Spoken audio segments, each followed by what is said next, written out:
The head valve bumper limits and stops the head valve as it moves up in the head when the gun is fired. Over time, the bumper can harden and crumble. This can cause the head valve to hang up and not return after a shot. Replacing the head valve bumper is a repair that you can do yourself, and I'm going to show you how. Hi, I'm Mark Socha.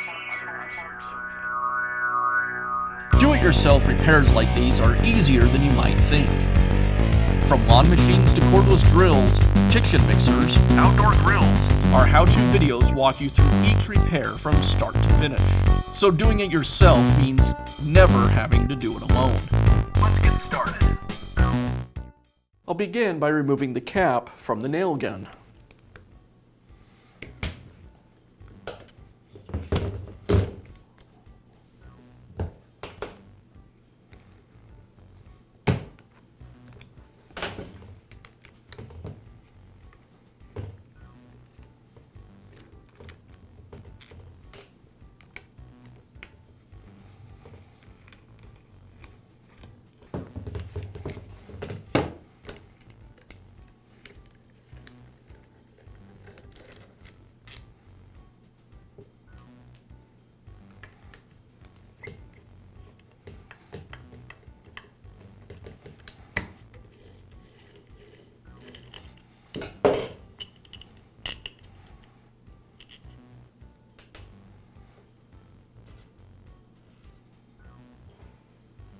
Now I'll disassemble the head valve.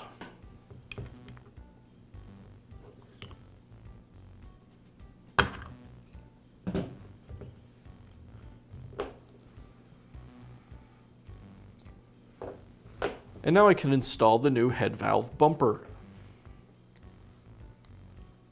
And this assembly is ready to go back into the head.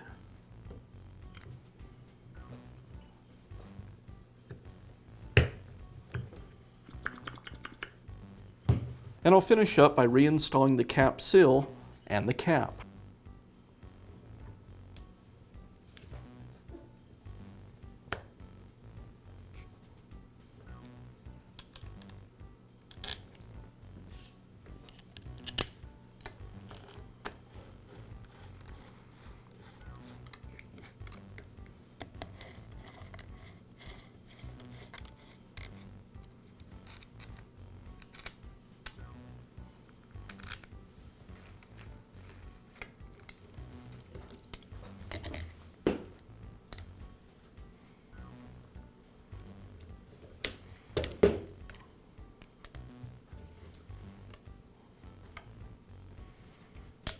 And that's how you can replace the head valve bumper in your nail gun. Be sure to check back often for new videos and expert advice. If you found this video helpful, give us a thumbs up And leave a comment.